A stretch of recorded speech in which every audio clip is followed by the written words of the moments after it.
right, and welcome back, folks, to another exciting episode of Dayton's Couch. I'm your host, as always, Noah, and with me in studio is my co-host, as always. I couldn't hear anything you said. The music was so loud. I know. You're not supposed to have the... It was clipping my headphones.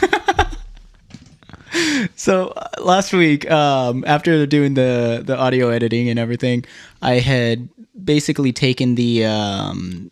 what is it called? The intro, and I just created that as like a stem, and then I just plugged that into the other ones.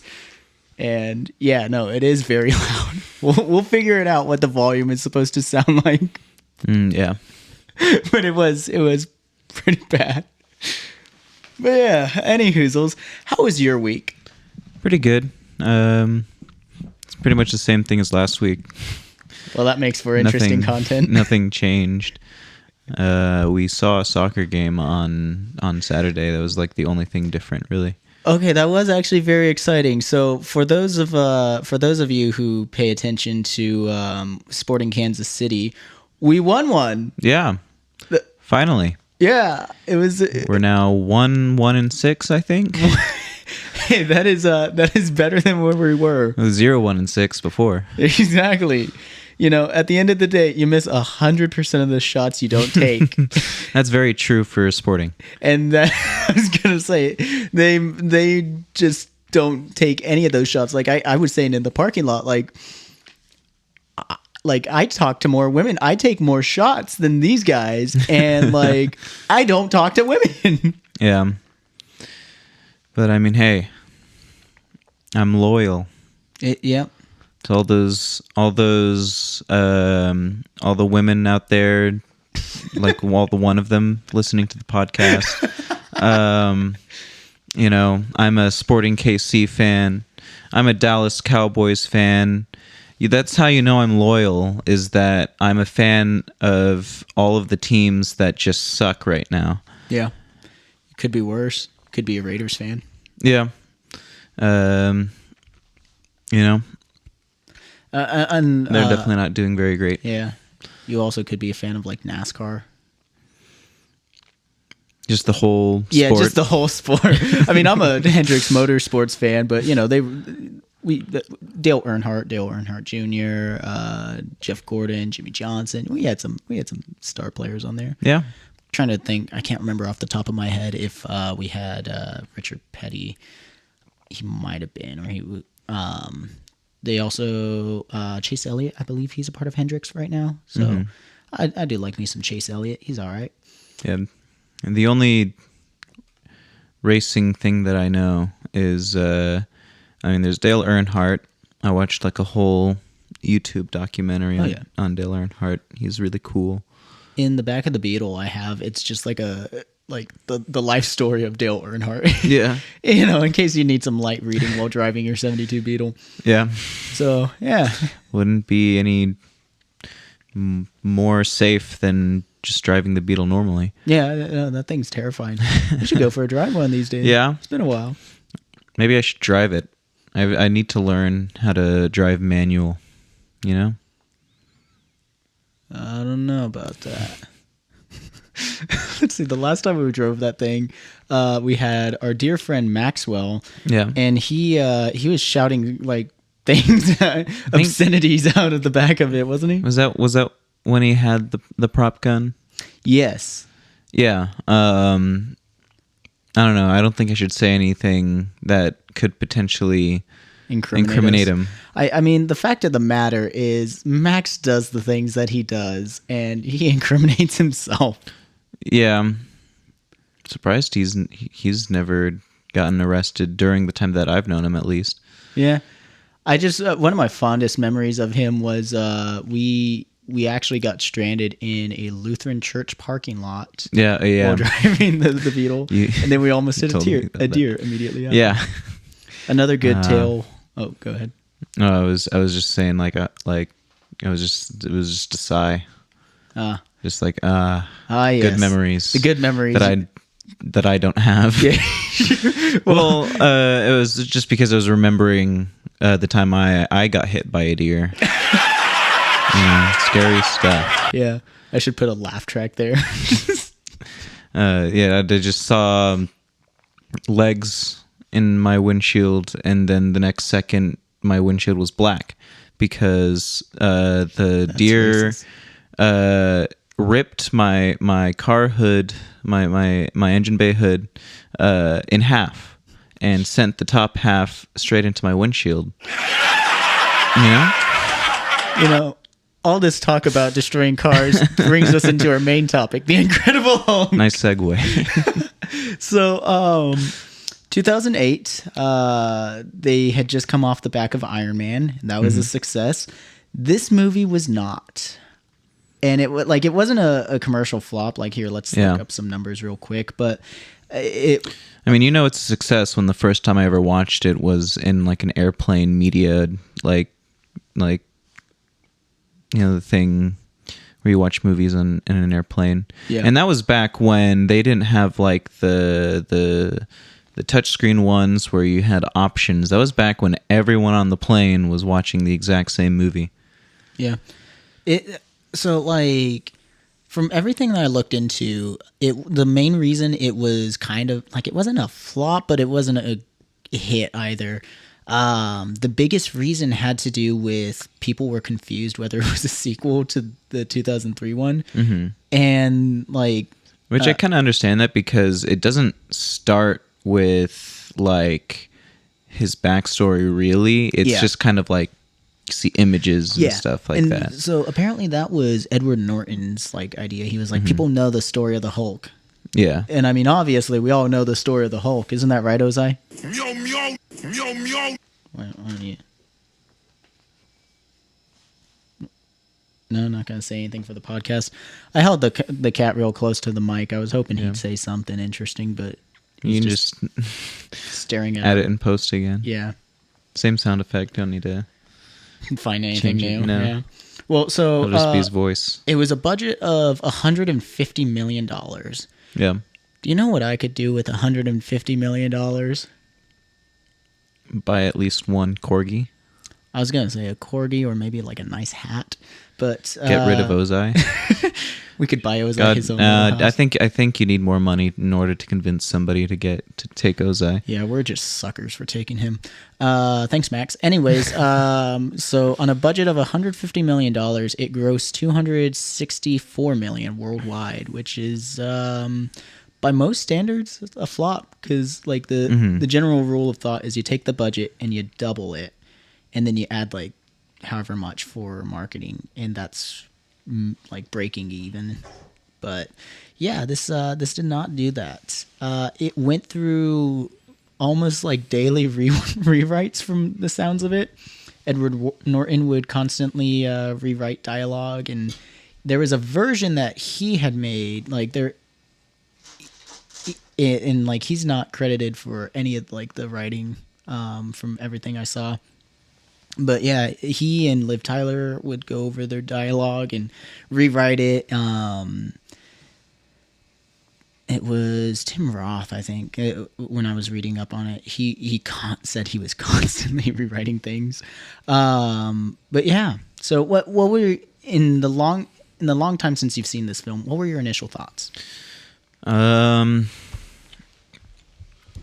The only scenes that I remembered when I first watched this movie was the Hulk throwing a piece of like a car into a helicopter, and Bruce Banner naked in the shower. And I gotta say, still probably the most notable scenes in the film. No, I'm kidding. It's for the... not necessarily the hate, but for like the lack of appreciation. The lack of appreciation for the film. It's a pretty good film.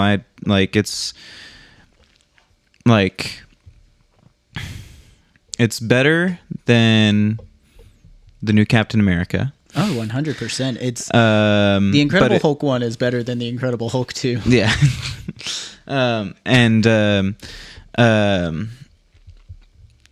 God, what was I going to say? Oh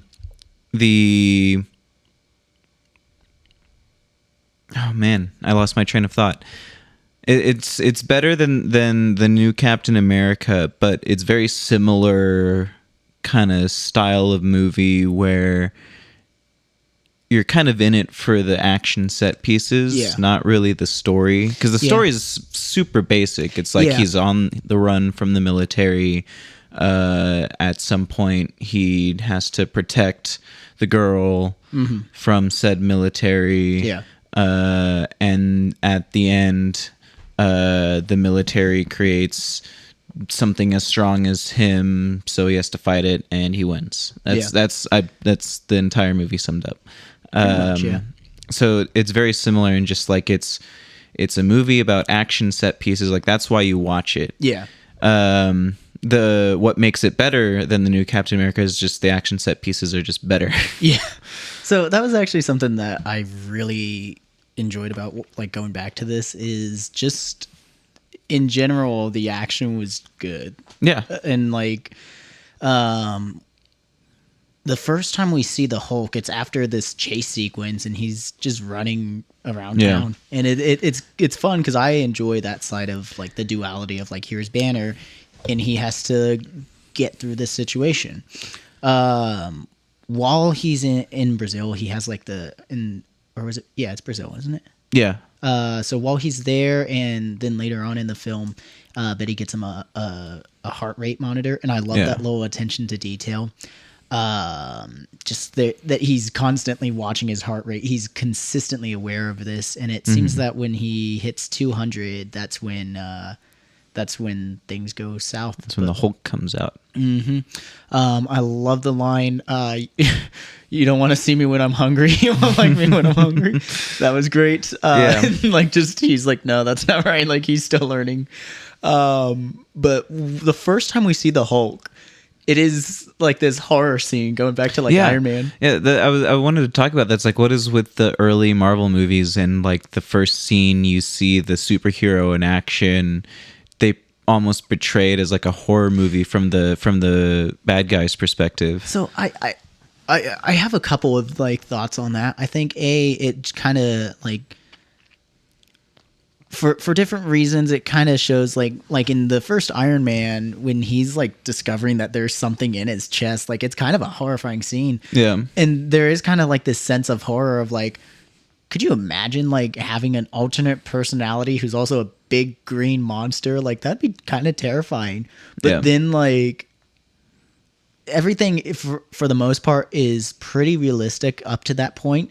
So then when the Hulk does come out, it is like, what even is this? The guys are confused. The military's confused. Eric Blonsky is like I think he's like the only surviving member of that like that mission, and he's like one of my other favorite lines from the movie is he threw a forklift truck like it was a softball. Yeah. And I'm like, who refers to it as a forklift truck? Yeah, I actually didn't catch that.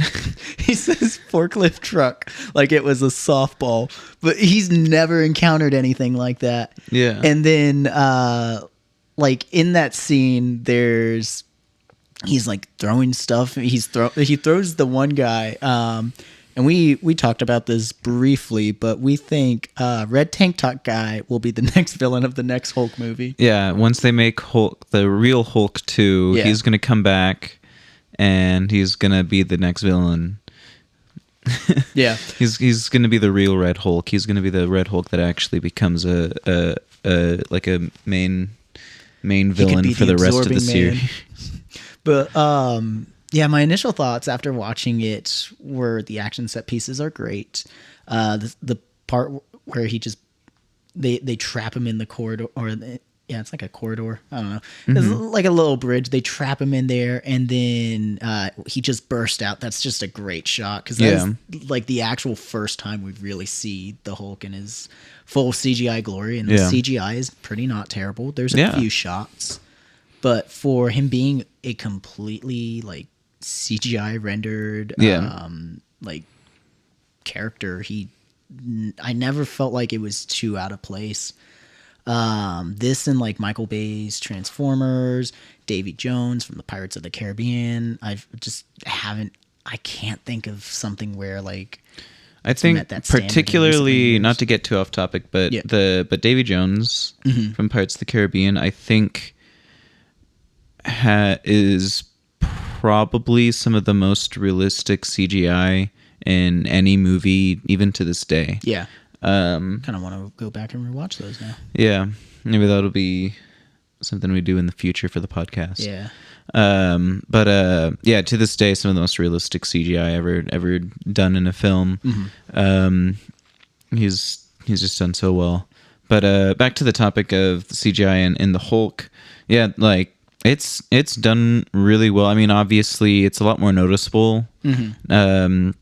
Nowadays, like back in the day, you would have been like, "Wow, that looks so real." What do you mean they didn't use an animatronic puppet or something? Yeah. But now you can definitely tell, especially the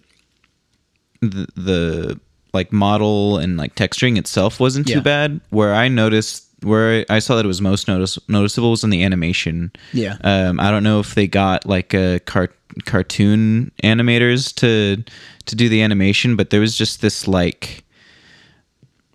Or maybe it was just because it was the style they wanted because it's a comic book character. But there was just this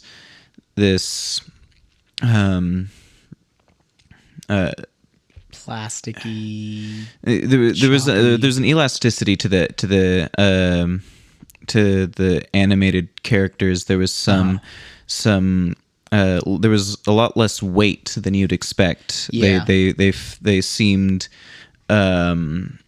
like they didn't exist. Like they had less weight than they should.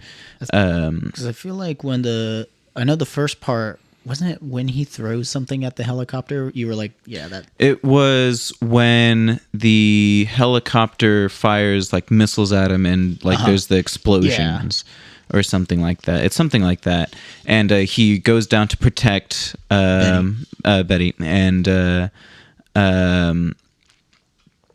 And there, I mean, obviously you're supposed to be paying attention to the fire that's going on, but if you pay attention to the Hulk itself, there's this weird thing about the lighting where he just loses all shading. Yeah. He's just one solid shade. There's no lighting on him. There's no shadows on him. He just becomes one like solid, like tone. Yeah. And it really made the fact that it was animated like really stand out. Yeah.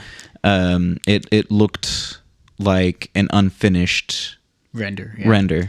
I like kind of going on. I think because the only other shot that I really noticed it was during like the final fight with Abomination. There is like a little bit of a chase, and there's some spots there where they look like they don't have any weight to them, and they look a little bit more plastic like. And I think it was mostly the lighting. But I feel like other than that, there weren't like a bunch of shots where it was like, oh, floating head. But yeah, there's great CGI and VFX for 2008.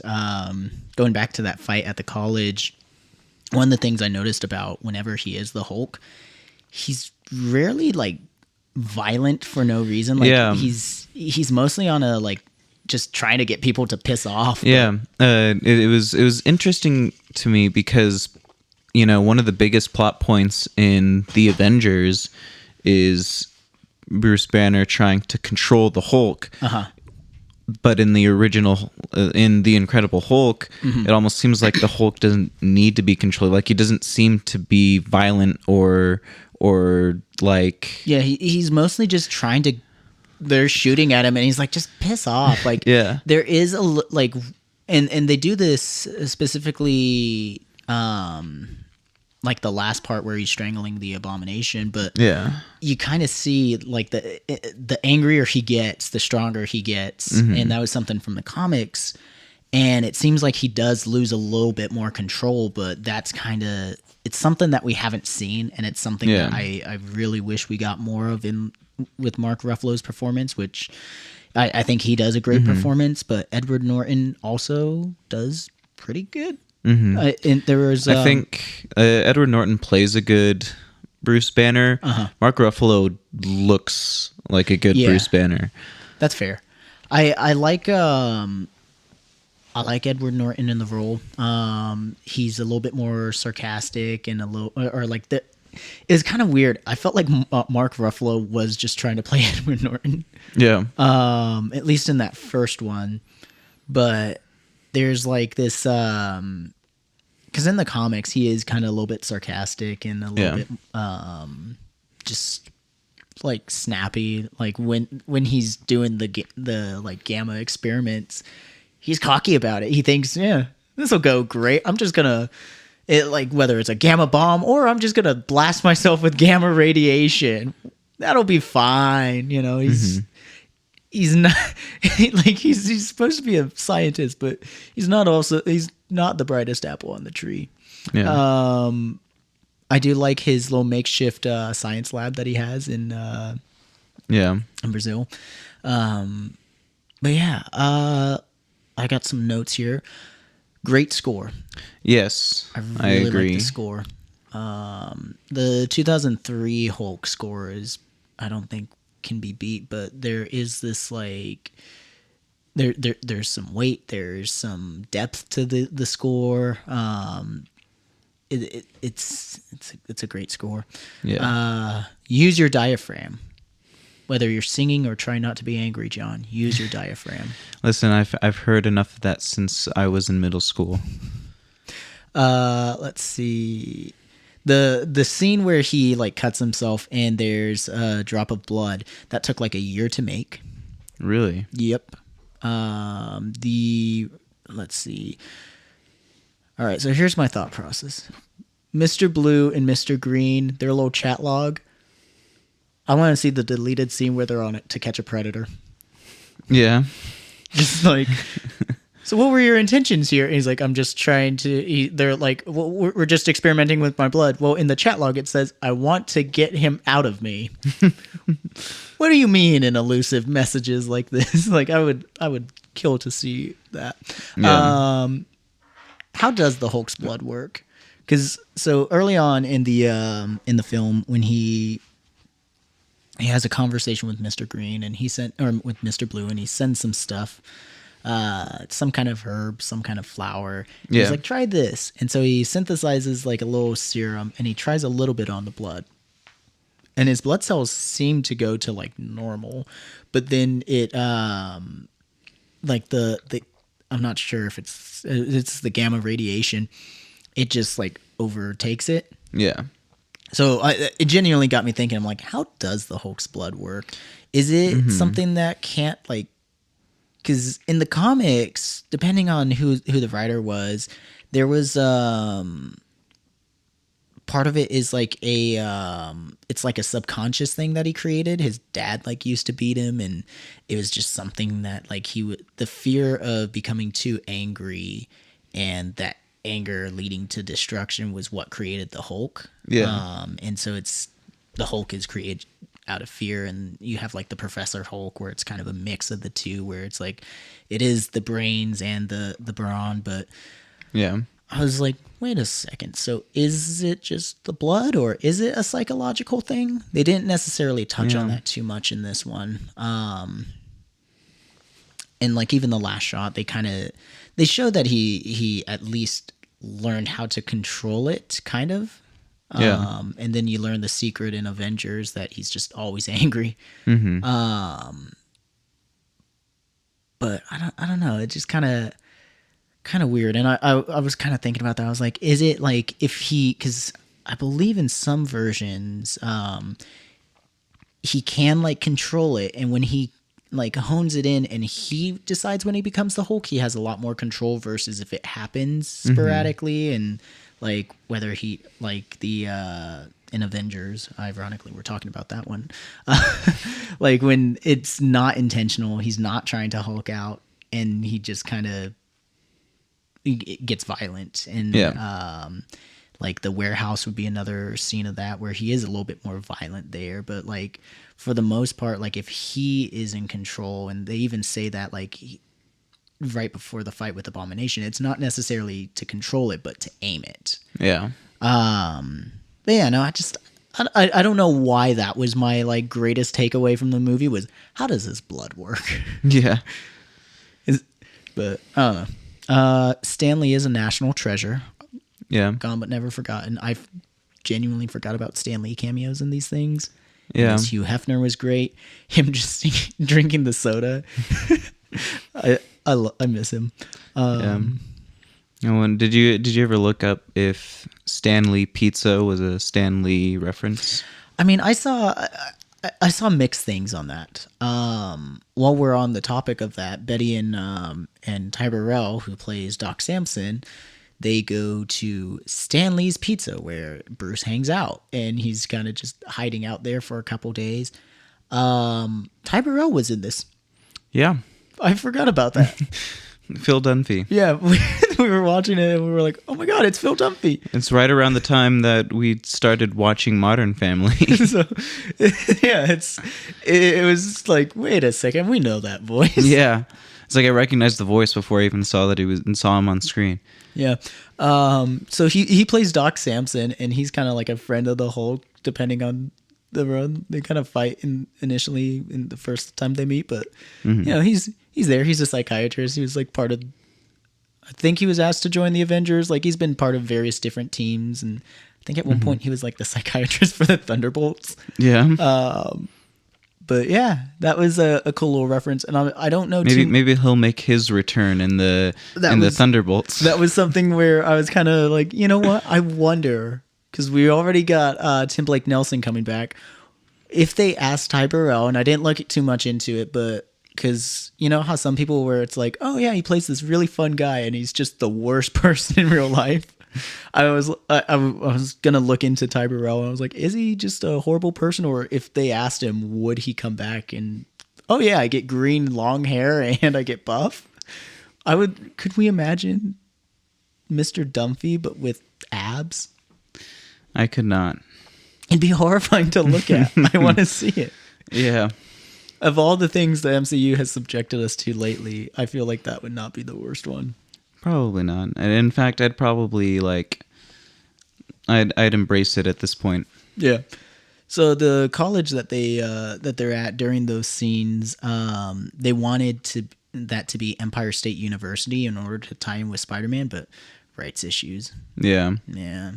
I love that he's like I said last week, when he's Iron Man is just fighting with his his literal battery just dying. I like the scene where he's delivering the pizza and he's just trying to blend in, and it just little stuff like that. I love that. I love the heart monitor. I love these just kind of, they're not real problems, but they're kind of just real problems where it's like, okay, I need to be incognito and the ball cap and sunglasses isn't going to work. Yeah. I need to deliver a pizza and it works. And Lou Ferrigno is huge. Yeah. Like we knew that, but he is just massive. So did you know he actually played 2 roles in this film? I did not. So he plays the pizza guy, and do you want to guess his other role? What? He is the voice of the Hulk. Oh. Mm-hmm.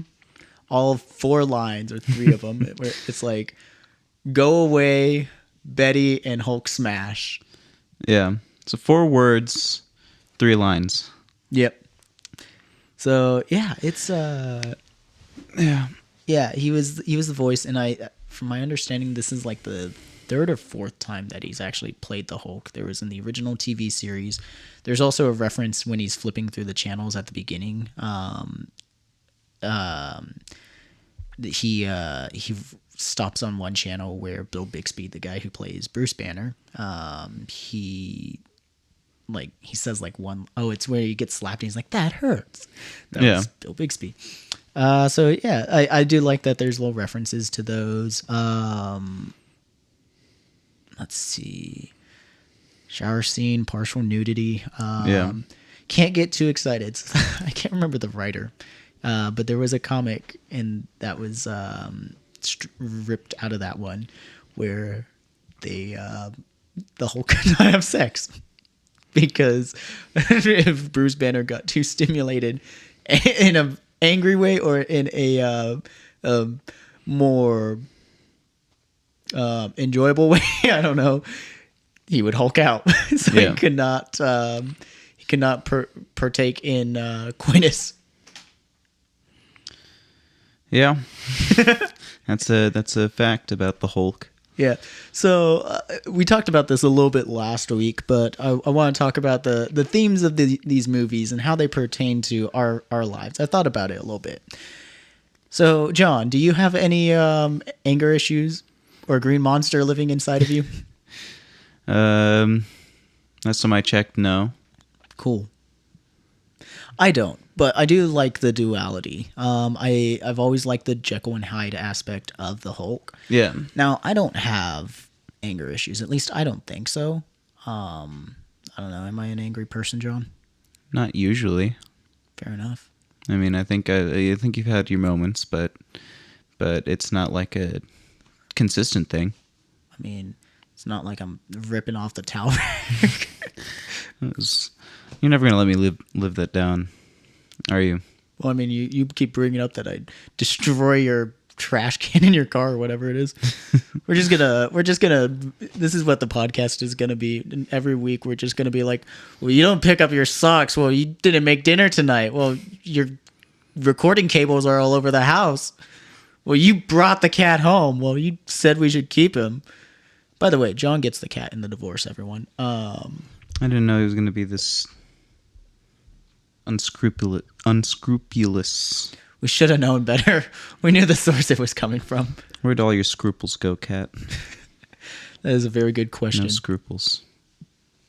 But yeah, so going back to the duality, I really enjoy that aspect. I don't feel like I'm an angry person, but I do have things. I have depression, and that has been something that I wouldn't say it's like a different persona, but it is difficult living with something where you don't always have control over it, and one day it just is like, hey, this is who you are now. Kind of learning that balance. And I think for all of us, we have something like that, where depression, addiction, the flesh, there's just, even anger issues. We all have stuff. And Yeah. I do like that. At the end of the day, Bruce Banner, he isn't like a violent person. He isn't someone who's trying to hurt anyone. He's more scared of what the Hulk might do to someone than like anything else. He's not like, he doesn't see it as a weapon. He hates that the government is trying to use that as a weapon. And we'll talk about this a little bit when we talk about Captain America, I'm sure. But the reason the super soldier serum worked with Steve Rogers is he was a good person, not the serum itself. It just amplifies whoever that person is. Yeah. And Bruce Banner, like the whole time, he's trying to help people. He's trying to keep people out of harm's way. And then even the people he doesn't like, when in the very beginning, he's like, even the real Red Hulk, red tank tops guy. Yeah. He's like, me getting angry is going to be very bad. Like, you don't want this to happen. He's trying to keep people out of harm's way. And that's just the kind of person that Bruce Banner is. And even there's a deleted scene, and I'm pretty sure everyone knows about this one, where he goes to the Arctic and he tries to kill himself because he doesn't want the Hulk to like do anything to anyone. Yeah. It was cut because it wasn't exactly family friendly. Just the like him shoving a gun up his mouth, and then there's a brief Captain America cameo. But yeah, they make a reference to it in Avengers where he says, "I ate a bullet for breakfast," and the other guy spit it out or something like that. Yeah. Yeah, I think at the end of the day, that's what we can learn from this movie, is trying to better ourselves, and maybe not always trying to get rid of our flaws, but learning how to cope with them, how to live with them. Probably a hypocrite for this because I'm not always the best at that with my stuff, but you know what? It is what it is. Yeah. And to go back to the Captain America references, I don't know if it was a little bit of foreshadowing for one of the movies that they were probably in the middle of making at the time, but they do mention super soldiers, like the Super Soldier Project in the movie. So Dr. Reinstein is like the they do have like like some form of the super soldier serum, and that's what they give Blonsky. And like they even say like they're not just like giving it to the bone or to his like his muscles, but they're actually having to go into the bone. Yeah. And I like when you watch the first Captain America, they're like injecting him, but they don't necessarily inject his bones, or at least we don't see that part. Yeah. But it's like some version of the initial super soldier serum, and that's what they were always trying to create. And then he mixes that with Bruce Banner's blood, and his genitals disappear, and he's got his bones growing out of him. Oh, not Bruce Banner. That's The Abomination. The Abomination, Blonsky. Right. Yeah. Is very unfortunate. Yeah, but I mean, he never reverts back. So I mean, it's like not like he was ever going to use it again. Yeah, that is true. Or at least we don't see him revert back. I don't know. I'd still yet to watch She-Hulk because that just looks bad. But apparently he's in that in Shang-Chi. I didn't know that. I watched like half of that movie. Yeah, I've yet to see. Apparently it's good. It was pretty good from what I watched. I mean, it's still full of modern Marvel stuff, but other than that, it's pretty good. From what I saw. It has been fun going down memory lane and just checking out these old Marvel films that were like, oh yeah, this was the flaw. The CGI was a little rough, and the story wasn't like bad. Or like I don't know. I don't feel like the story's like bad. It just moves along very quickly. Like it's things happen, and then something else happens. It's like even still, like they tie back to things from earlier in the movie. There's references. The humor is like there's stakes and motivations. Yeah, they're there. Yeah. Even the humor, it's not like so in your face. Specifically the he can't get too excited. That was one of the best jokes when she's like, not even a little. Yeah. She. Let's talk about Betty Ross for a second, actually. Yeah. So I have like one Hulk comic that's pretty not bad. And in the comic, that's kind of how she is. Like, she's just kind of obsessed with Bruce Banner for some reason. Yeah. I don't know why, but that is her character. Do you think we're gonna see any more of her in the MCU? Well, I don't know. With the ending of the new Captain America, it almost seemed like a setup for like kind of a new movie. So like, I don't know. We might actually be getting a Hulk 2 at some point, and possibly. she might be part of it. Well, because one of the things in recent comics, she's like She-Hulk, but the red She-Hulk. Yeah. So I don't know how they might go about doing that, but one of the things I liked about this movie is she is the one thing that like grounds him to reality. Yeah. She is before the sun's getting real low, big guy. She was that, and I don't know. There is a part of me that thought that was what's gonna happen in Brave New Bird was like she would be that, but for the Red Hulk in the Flower Gardens. But instead, she's she was just a cameo. She's this cameo. Like it wasn't even the end of the movie; it was the post-credits scene, which I'm pretty sure, right? I'm pretty sure it was the post-credits scene. I don't even remember. That's how much I remember that because movie. The ending was like he was getting locked up in the. He was getting locked up in the.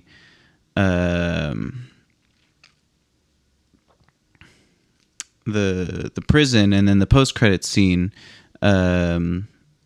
was she showed up. Should you answer that? Yeah. Faux shizzle. Who is it?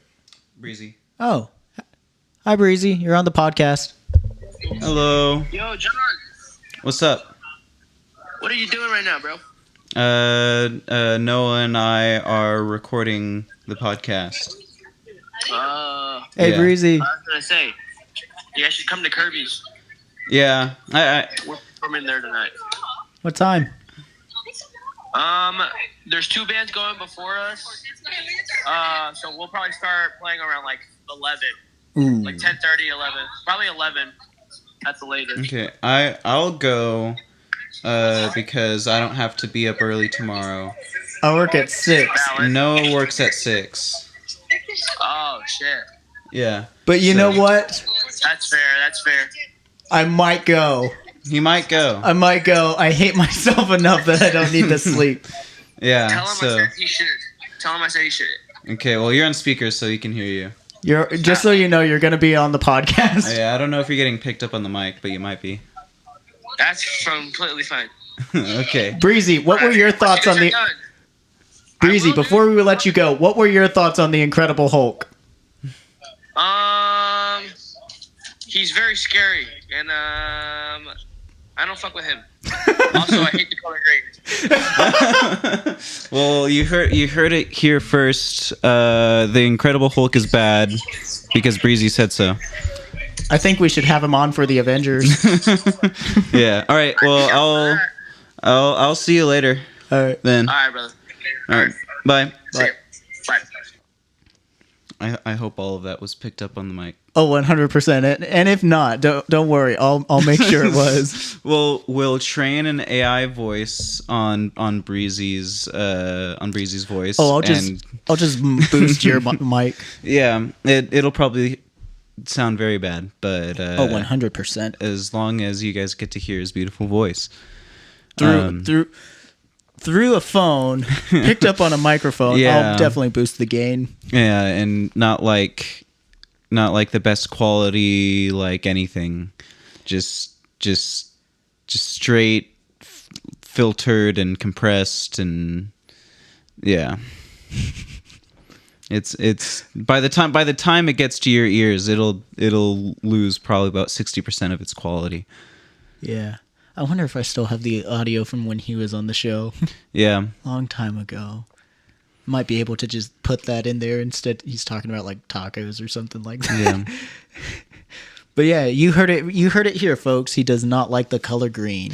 Yeah. I guess because of that, we have to give the movie 2 Ozai's out of 8. 2 out of 8 Ozai's? Yeah. I was thinking like at least a solid 6. No, that definitely. I would say it wasn't as good as Iron Man 1. Right. We gave that a 7.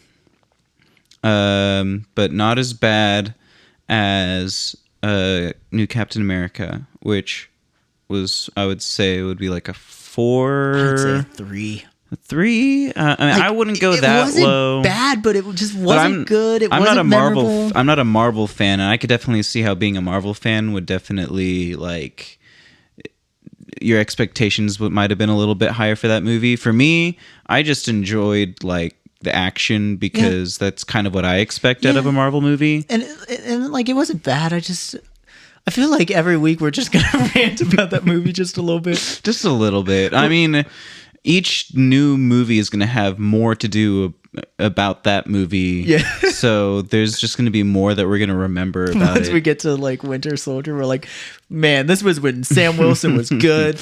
But I don't know. I can't remember.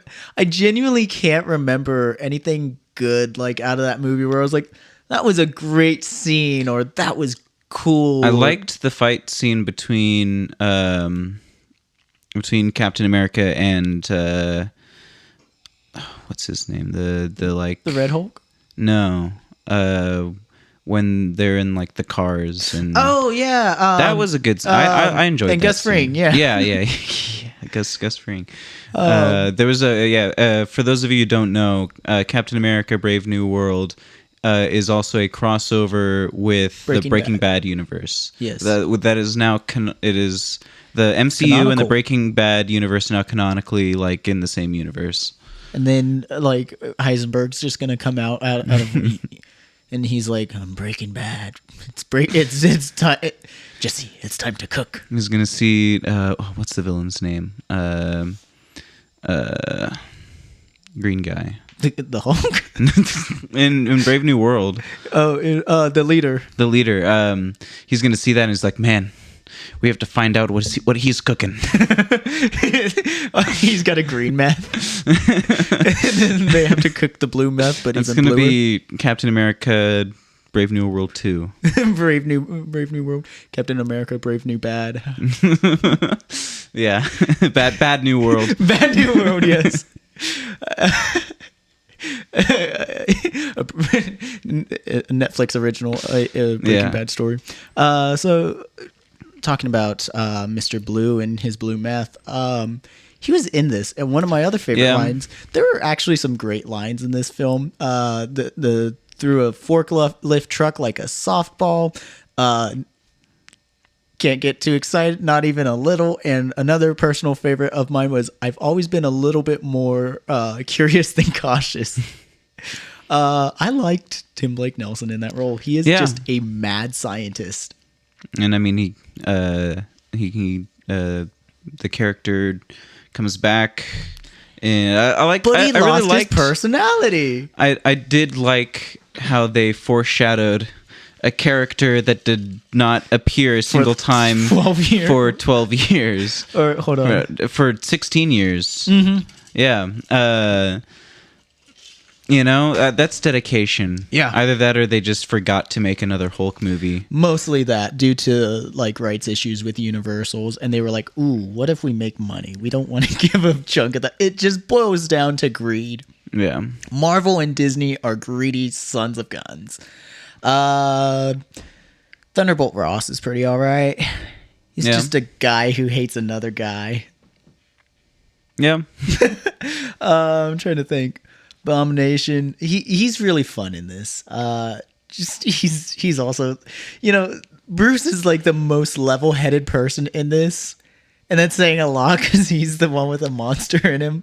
But Thunderbolts Ross, he's like, we're going to nuke this college to get rid of the Hulk. And Blonsky's just like, I'm going to pump myself with drugs. And how do you feel? Like a monster. Like he's just a psycho.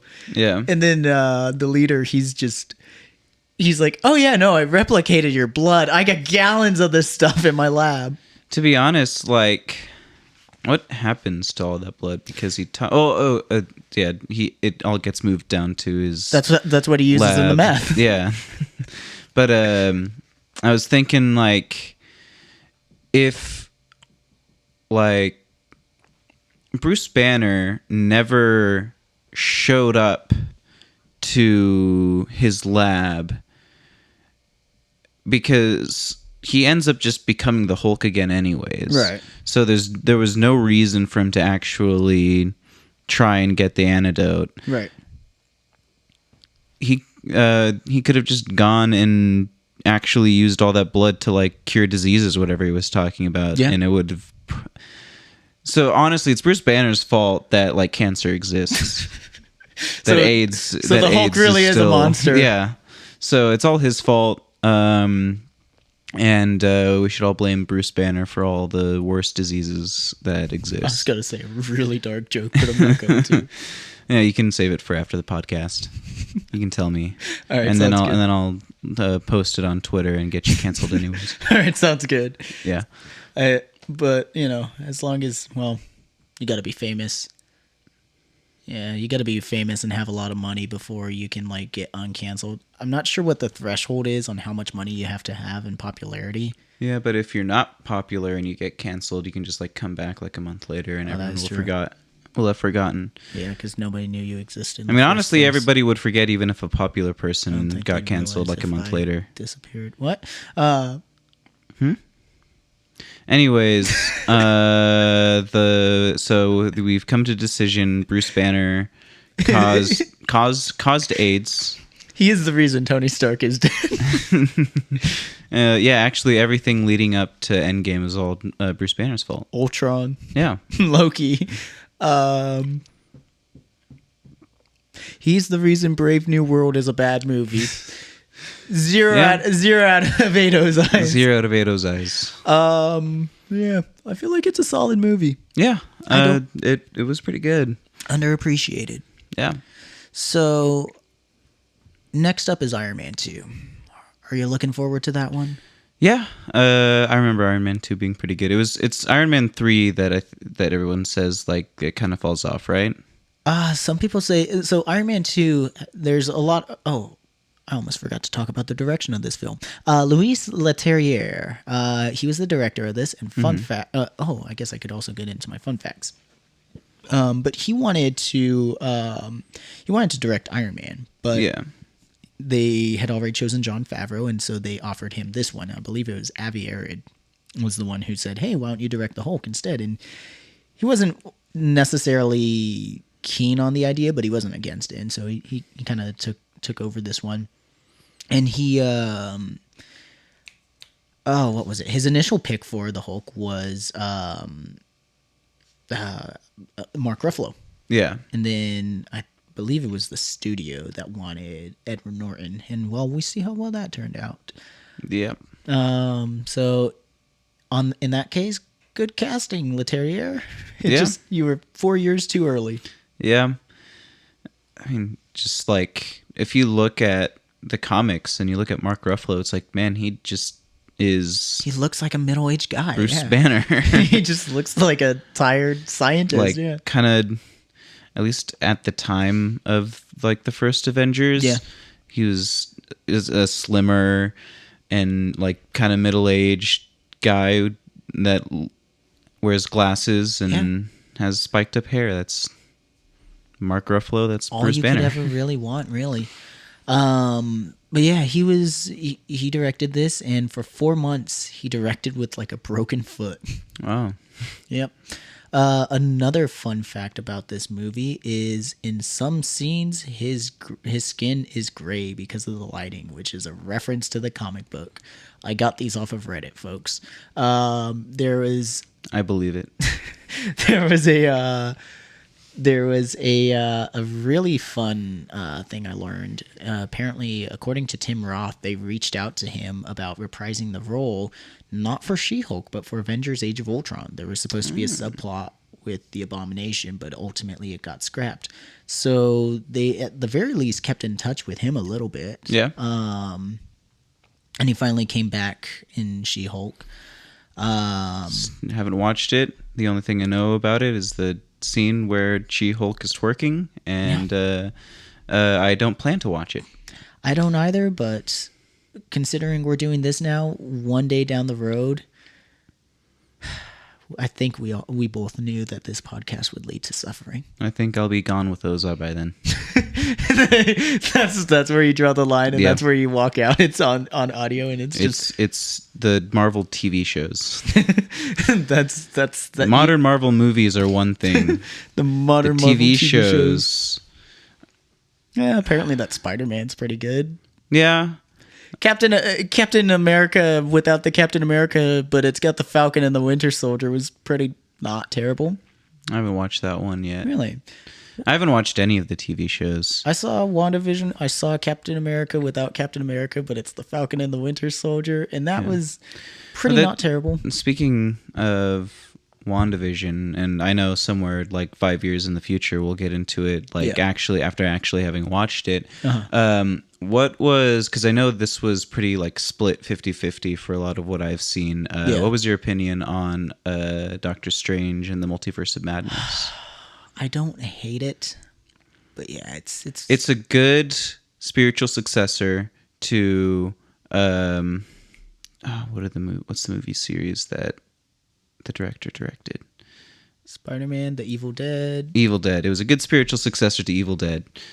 Just remembering I've never seen the one scene where he's a zombie.